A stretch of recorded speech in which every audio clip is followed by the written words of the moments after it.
Aloha, friends and neighbors. Rollin Frost here, and we're going to charge off into the year 2018. This is program number 1100. 1100 weeks I've served you.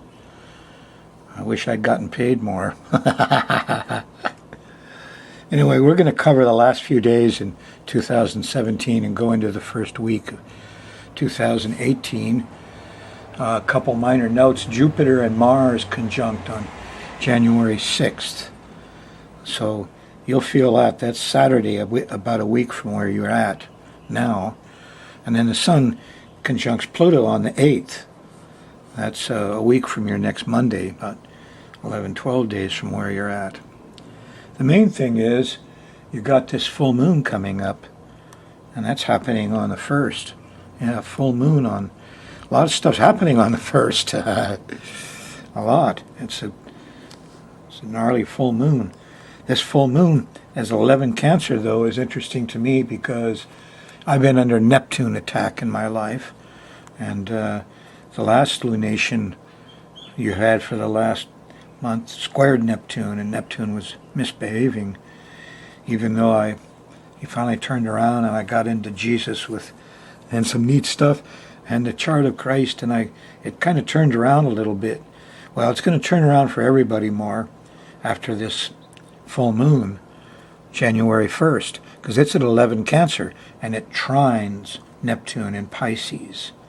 Yes, it also trines Jupiter and Scorpio, and there's a lot of neat stuff kind of turning around, new information, new things. So you got a month here while Neptune will behave. You know, we need to try to get after the coal industry, oil industry people and turn them around. The upshot is that, it all changes. The whole world going to change color after this full moon trining Neptune. Renewed inspiration on a religious belief thing. Personally, I don't like Neptune much. Okay, here comes a personal Neptune story at you. I hurt my back really bad. Oh, look, there's the Jesus charts. Bad, main pain. Oh, boy, probably couldn't handle none of the over-the-counter stuff. So I went up to a good doctor I know, and he gave me this for pain. If you can't, I'm full up on ibuprofen and stuff. Now, this stuff kills the pain, but man, the side effects of this stuff. And also one Celebrex at night. Couldn't sleep, lost my balance, had horrible mental, emotional symptoms, got a bad rash, constipation. It was terrible. The drug felt like I was having the worst, LSD bum trip ever. And it only lasted about 10 days on it or something. And, whoa, I've got to do something here. And my ex-wife called me up and said, that stuff will kill you. And then a viewer from South Carolina called me, and she didn't know what was going on, really, but she started telling me about this bad drug. She took the same drug, and she had all the identical same bad symptoms. Couldn't sleep, loss of balance, stumbling around, rash, constipation, paranoia, delusion. Oh, boy. Same drug, same exact symptoms. She's the one who described it. She said she was an all hippie lady, and she said, this reminds me of a really bad acid bummer. So anyway, my ex, Beverly, in Honolulu, comes up with a solution and says, take an aspirin and crush it in the side of a bowl into a fine powder. Put it in a little bit of water, and then add a 1/4 teaspoon of baking soda, which brings the pH up so that the aspirin is acid, and you don't want it burning your stomach or your guts. That's the main problem with aspirin. So to get around it, you add the baking soda. So I did that. And damn, pain went away for 4 hours. Next thing I knew, I'm only taking 3 aspirin a day, crushed with baking soda. And I got rid of a lot of expensive, horrible,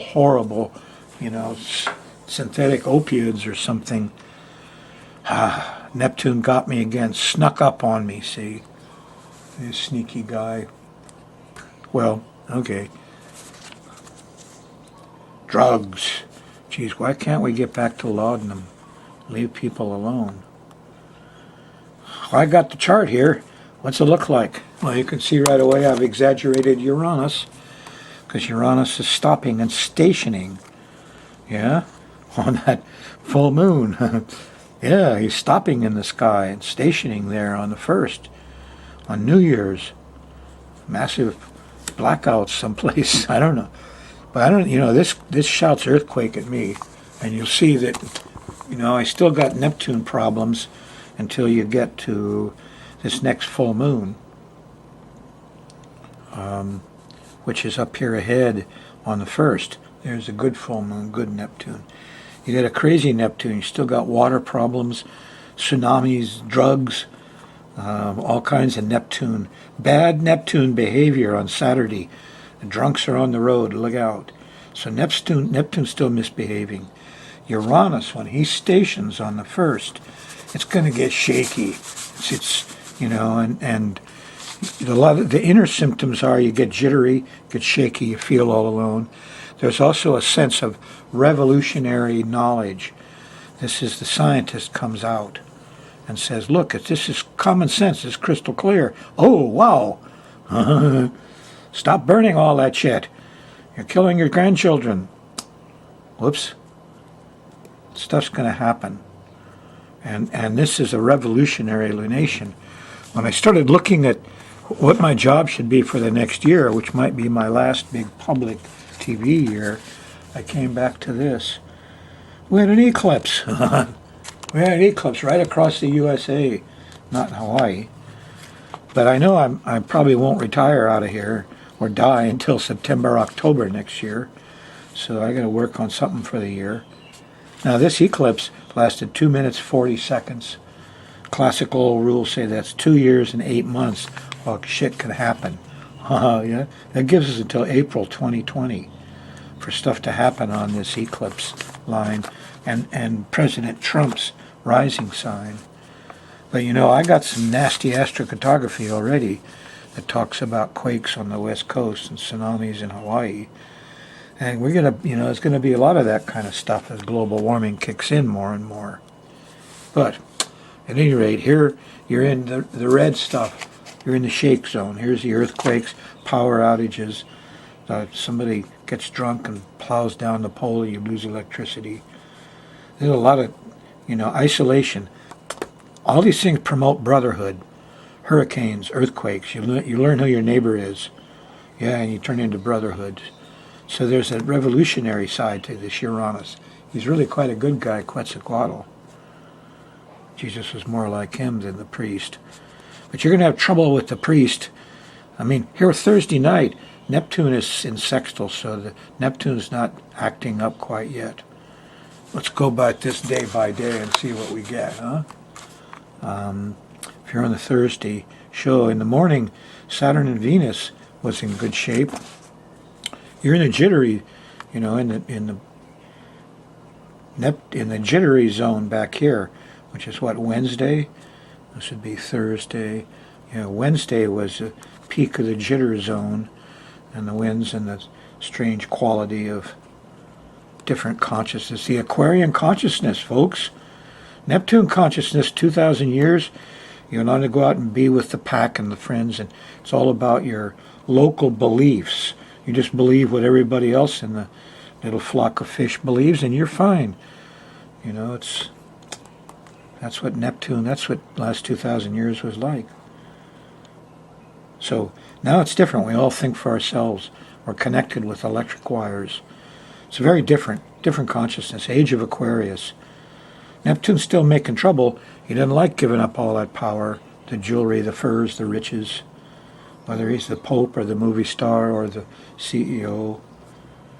But this is a revolutionary time. Yes. And you were on it Wednesday, and it's still happening. And Thursday morning, you're getting organized. And you're positively inspired Thursday night. See the little Neptune there? Now, Mars and Jupiter are opposing Neptune, are squaring it. And that, the young people want to go play football Thursday night. Tough luck. You'd rather be in a church. Do something. Let out your higher heart. There's enlightenment here from Neptune. He's still not doing very well. There may be bad smells. Friday morning, due diligence, do some investigation. Here's the trine to Pluto, kind of good. You may be up late Thursday night with this Jupiter thing and Mars. But the moon's in Taurus. Try to enjoy yourself. Here's the moon sextiling Chiron Friday afternoon early. Donate $10 to a homeless person. And, there's some mellowness here all through Friday. Saturday, you wake up, moon's in Gemini. What's going on here? Well, this is the Neptune zone, see? This is your last hit of full moon on Neptune. And the dam broke, and the sewage blocked, and the fish all died. The DLNR Hawaii guys decided to poison rats that kill the reef ship. All the little reef fish on the island. Damn, over in his little island. Talk about bad Neptune stuff. A lot of mistakes here. They're going to be a lot more made Saturday. So the worst of it, you got to realize what alcohol does. It just slowly numbs you out and takes away your higher centers. So that, there's a very bad drug. We have cultural hooked on it. The hippies are right. Smoke a bowl of pot. Anyway, you shouldn't be out there on the road Saturday because the other guys are drinking. See? And things are going to happen. This is a confusion. This is the last pileup for a month of all these fanatics and people in beliefs and people in their cultural, religious clothing to go out and raise hell and say, we believe only white people are superior. No, we believe women should have more rights. No, whatever you believe is a problem. Get real. We're in the age of Aquarius. But there's going to be a lot of unrealness Saturday night. And you could have trouble with the ocean and waters and rivers and things. And you're in the Neptune zone. See, the blue lines are supposed to be, waves and stuff here. Saying, like, oh, here you're in this bad Neptune stuff. Ugh. Can't communicate Sunday. Problems with Mercury. The wounded people are having trouble Sunday afternoon with a square to Chiron. And Sunday feels like we're all boxed in when the moon opposes Saturn Sunday night. This is New Year's, folks. Here's your New Year's ceremony. And it's got the moon and Saturn. And this couldn't be a worse, midnight time to do if you're going to do any ceremonies on midnight, any countdowns, pray to Father and Mother and everybody to help us all through this very difficult period we're going into. Yeah, the cold will be there, and we've got to get a handle on these governments and institutions and people that are all about money. Anyway, limitations are going to happen, so don't have it in your mind when you do your New Year's magical ceremony. Have just nice stuff. Have pictures of going down and helping out that old white bearded guy in the homeless camp. Give him some cat food for his cat. Music and cats. That's what Albert Schweitzer said could get you out of these bummer, desperate periods. Like probably won't be anybody out on New Year's if they feel this. The roadblocks are all out. There's Saturn. Okay, Monday, January 1st. The moon's in Cancer. You can get the physical work done. You can become more inspired of Neptune. You want to fix the water leak. Get the shovel out. Dig a ditch. Do something. You're not going to get any rest. Your plans won't, because Venus is in opposition here, and the Sun too. So your plans don't work out. But you can get physical work done. Inspired, real work. And that's what you want to do Monday with Jupiter, Neptune, Mars all in harmony. Goes through Tuesday morning, but you get to the middle of Tuesday, and you're in the Uranus zone. Here's the shocker. Uranus just stopped here. And here's the moon in square to it. And these are supposed to be shock waves. Zap, zap, zap, zap. There's bound to be earthquakes. The question is where and how big they're going to be and how big the resulting water problem will be in different places. So, I hope the earthquake happened back here someplace. You could have much worse water problems because of this Neptune full moon thing. if the earthquake happened this side, you got a much better Neptune. He's more behaving, and maybe the water won't be such a big issue. But the water is what kills people, not the quakes, not the... Uranus just takes all your shit. You got to meet your neighbors. But by and large, hurricanes and quakes, it's the Neptune, it's the water, and the tsunamis and the floods. That's the ones that really kill. Neptune is a killer. Tezcatlipoca. Oh, I'm sorry. Jesus says, be kind. He's got an evil side to him, but there's a lot of real good priests and real doctors and real inspired people in this world. They're not all got bad fish smell. Fishermen of men. Uh-oh, I'm starting to preach. So look, I just get you through that Tuesday, and it settles out. Wednesday, the moon's in Leo. It's a little irritating, a lot of road rage in Mars and Jupiter late Wednesday night. And everybody is, trying to take care of everybody else. The moon goes by the North Node Wednesday night. But I don't know what the damage was in the first part of the week. Time you get to Thursday, there's a trine to Uranus. You're meeting your neighbors. Common sense clicks in. There's communication, mental awareness. Your mentality is acutely working again. The electricity's back on. Hooray! Hooray! And it lasts well into Thursday night. On Friday, January 5th, we're in Virgo, and the moon's going to move up here and oppose Neptune. Now, we had that full moon on it before.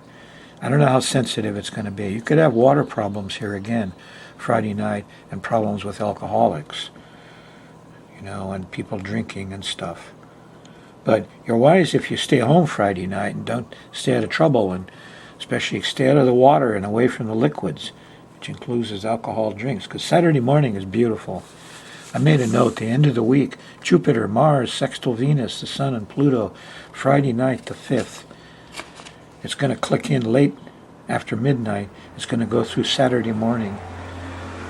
The moon in Virgo trines and sextiles it, on Saturday. So this is a beautiful time. You don't want to be drunk and go through this. There's enlightenment stuff here, Friday night and Saturday morning.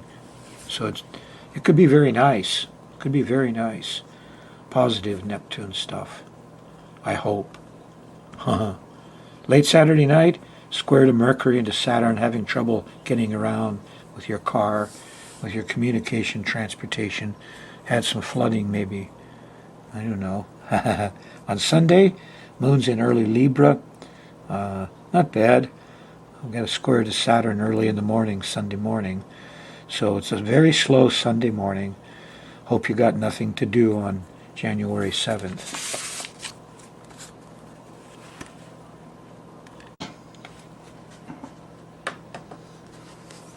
I just had another revelation.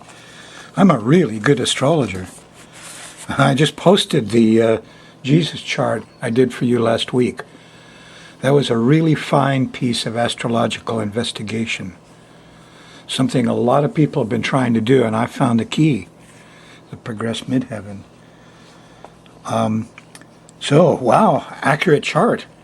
Well, I got another piece of work I did like that, and it has to do with the U.S. government chart.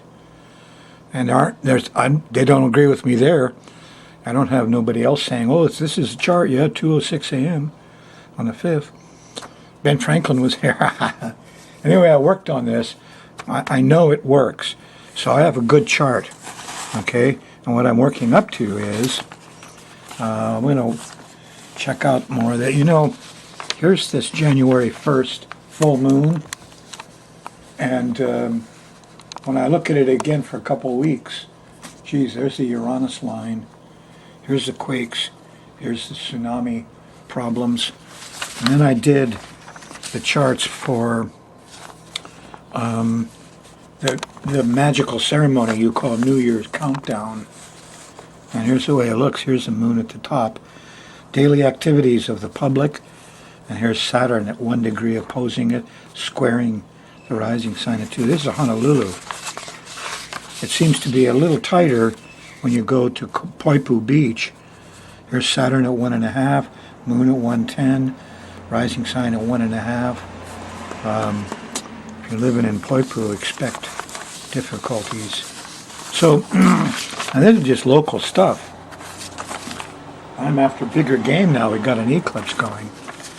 But here's my chart of the USA. And I know that 6.5 Gemini is correct. It allows me to do things other astrologers can't do because they don't have a trustworthy chart. Yeah. And progressions. See, here's a chart of the US on the inside. Gemini rising, we're like a kid. You got Mars in the first and Uranus. We can easily fight. So when you look at the progressions that's in the outer ring here, now here's the progressed ascendant. It only moves like 1 degree per year, like that progressed midheaven I taught you about last week with the Jesus chart. So this is very slow. See, this has been here already 15 years in the 7th house. We're focused on partners and enemies. Now here's the progressed moon. It moves 1 degree per month counterclockwise. So it'd take about 1.5 years to go through the 7th house of enemies and partners. So what I'm saying, folks, is if this was your chart, if you were your natal chart, I'd be telling you, look out. You could have fights with somebody and there could be a major outbreak of aggression, and because this opposes your Mars. And now the moon is at 2622 right now. What's that? Oh, it already did it, huh? Here I got a list. Progressions. Oppose the Mars. According to this, it's March. Oh, that's the progressed ascendant. Oh boy, that's the big one. So the progressed moon already opposed Mars. And that was back 5 months ago. From 1st of December. That's what, 1st of June.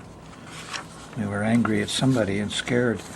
But here's the big one when that progressed ascendant gets up there. And that's what I stumbled upon here. There's the body.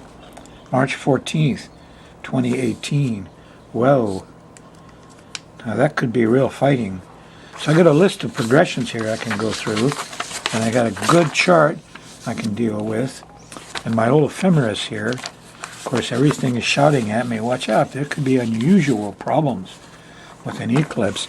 And I start leafing through this. It bugs me because I go through 2018 and I see September, October. I think I'm going into retirement here, or changing something anyway a lot. I'm getting older, and I look through a little more. And then I got to February 2019, and I had a note to myself about an asteroid. February 1, 2019. There's an asteroid. They know it's going to hit on the 2nd. And there's Saturn at 15 Capricorn, and an eclipse at 15 Capricorn. And this is a serious matter. Asteroid 2N7, February 2019. Crap, that's only February 2019. Jeez. A year and a few months. We're going to be there. I better get my shit together here because I want to see what happens at that point. So I know September, October, I'm going to have a really tough October. If I get through October 2018, I'll probably survive okay, and I'll be able to wait and see what happens on February 2019 when the asteroid hits. Maybe it has to do with this. I don't know. I'm dealing with a bunch of stuff here that's not well known. Eclipses on, the old books don't tell you that much, except it's the death of things. Maybe it's just the death of the sun, and a lot of father figures are going to die or something, but this is, there's going to be physical things. And the progressions on the U.S. government, it looks like fighting could come up. And what will happen if the pack of Trumpites here starts to drum up a little war? We have a professional army. Geez, that's scary. I was cited for heroism, the 25th Division, Vietnam vet, drafted. Yes. So I'm a vet, a hero vet, and I even got extended of the Berlin crisis, early 60s. When I was in the Army then, you had a number on the front of your shirt. Mine was US 5603244, your serial number. Now, if it started with a US, that meant you were drafted. A lot of guys were walking around and said RA, regular Army, and then 5 numbers. That meant they enlisted. So when you were in the Army in the early 60s, you'd look at a guy's shirt, and you know whether he was drafted. And generally, he was a little older. You know, he could have been, most of the guys that I knew were in their early 20s, and they were serious men who had some of the best jobs. They used them in the Army. They knew they were smart. Kids that were RA joined in at 17 or 18, oftentimes were kind of rough, and you didn't want to live in a barracks with a bunch of RA guys. No, you want to go down there where the US types were, a little older, a little more refined. So now we got an Army that's full RA. It's all volunteer, paid for, no draft. A huge standing Army, and all the technical stuff. So I don't like this business of the rising, progressed ascendant opposing the U.S. Mars. You know, after this eclipse, there could be, shit can happen here. So, I'm just starting on this study, and I'm going to do more of it, and we're going to watch and see what goes on here, some of these things. There should be a high point 1st of February. The progressed midheaven trines the midheaven. That's nice. The progressed sun trines the sun. So the first few days in February 2018 should be very good for the USA. Kind of leave it at that right now. Oh, the moon, sextile the moon. Here's finance stuff working to help the people. May 25th, 2018. That's nice. Here's a progressed moon opposing Venus in the second. Well, I don't know. Right now we're having an outbreak of feminine activism. You touched my butt, now you're going to lose your career. I think it's, I don't, no telling what American culture will do with this. Maybe that's what the attack on Mars is. Maybe people are just saying we're too much Mars, we're too randy. We all think we're football players and we can pinch the girls whenever we want. Is that right? Lucky we live in Hawaii, huh? Aloha. Come back next week.